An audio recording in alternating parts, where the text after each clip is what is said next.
All right, so after almost 100,000 kilometers of zigzagging my way across the Americas, North and South America and Central America, on my Honda CB500X, here's how it went. So overall, it went absolutely great. The bike has been phenomenal. I had a couple little issues in the first 30,000 kilometers and then some issues with Honda dealerships, but I've dealt with that in depth in other videos. You can check them out if you want to see, but basically I had to replace 2 water pumps, so I'm on the 3rd water pump.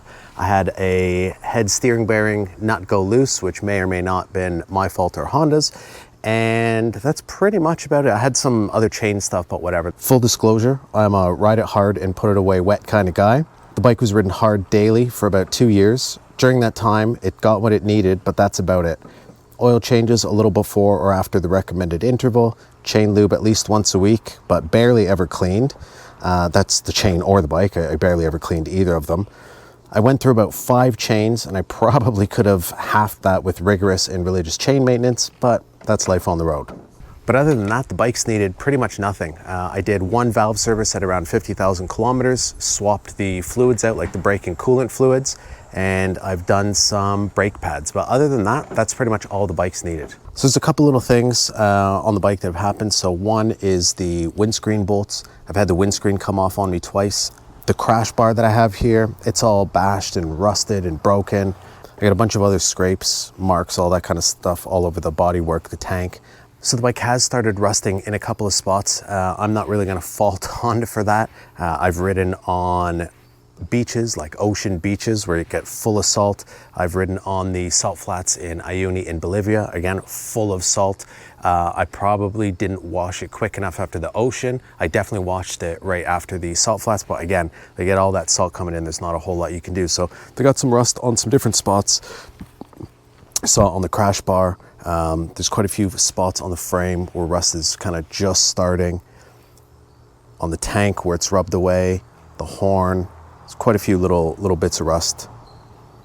But again, I think that's probably pretty much to be expected with the sort of use that I gave the bike and very little cleaning. It stayed outdoors like 90% of the time. So again, never gave me any problems yet with the rust. I also, just recently when I got back, I was doing an oil change. There's a tab on the front of the motor and that snapped off. So I'll have to deal with that. I've also had an issue with the Garmin GPS. It just won't charge. So first the pins on the hard wire started going, and then even the USB side plug eventually stopped working. So I got to sort that out. That's not really a Honda thing. I just thought I'd mention that because it is on my bike. But the reality is most of the problems I've faced have not been sort of Honda or build quality issues. They've been just other issues combined with the way that I've used in the bike. So like for the chain, I always prefer to get a rivet, but a lot of places it's not available and they just use the clip. I've had about 3 of them fly off.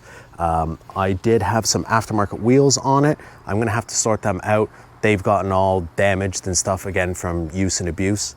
I mean, other than that, really, the bike's been absolutely phenomenal, like rock solid, reliable. Even the problems I had with the water pumps, nothing ever left me stranded, never let go. It was just something that you could tell it needed to be addressed. And then really onto the reasons why I chose this bike, because this is not the kind of bike that I have a lot of history riding. I really chose it for reliability, fuel economy, the fact that it's sold everywhere in the world and parts are available. So for reliability, I couldn't possibly be happier. Yeah, I had to do the water pumps, but I could do them at my convenience and never let go, and was something that stopped me in the tracks. So other than that, the bike has never let me down. It's always started, it's always gone. It's done exactly what I needed it to do. Fuel economy is incredible. If you got ideal conditions and you're not overly loaded down, I can get 500 kilometers out of a tank. I've gotten significantly less than that if you're loaded up with wind, but the fuel economy, the range is incredible on this bike. And I don't think there's a lot of bikes out there that you'd be able to get that sort of fuel economy with. It's also sold in pretty much every country that I went to, like all through North, Central, and South America. Almost every country this bike is sold in. It's not sold in every dealership in every little small town, but you get to the main cities like the capitals and they're all familiar with the bike. They all have parts for the bikes.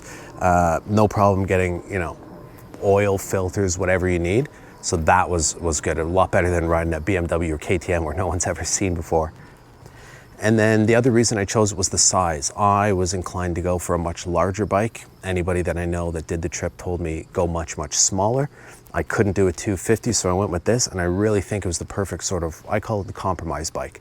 There's a lot of times crossing North America on the highways, it was just too small, not enough power, not that comfortable for like 3-4 days riding on a highway. Contrast that with you getting in the mountains in like Peru or Colombia, and you're kind of wishing, okay, I wish I had like a little 250 where I could really just throw it around, and it was a bit smaller. So, but it did all of it. It did everything not too uncomfortably. So for me, it was the absolute perfect compromise Goldilocks bike. And now, so what does it need? I got to do quite a few repairs on the bike. So that's actually going to be another video. My next video is going to be me stripping it and rebuilding it. So you can follow along for that. But basically I gotta strip it all down, replace all the fluids, but the fork fluid, brake fluid, get it really cleaned underneath. It's so gunky. Even the rear suspension's all just full of crud. I have to repair the 2 spoked wheels that I have. Those are damaged and need to be repaired. Got to check all the bushings, bearings, nuts, bolts, all that, anything that's in any way worn, I'm going to replace. And then I also have to sort out the Garmin GPS issue. I have a rattling pannier that rattles after a crash. It just never went back to normal, so I got to sort that out. Yeah, that's pretty much it. So you can stay tuned, and that should be out hopefully within the not too distant future. So I hope you enjoyed or found this video useful or illuminating. You can help me out and give me a like if you want. It does help out.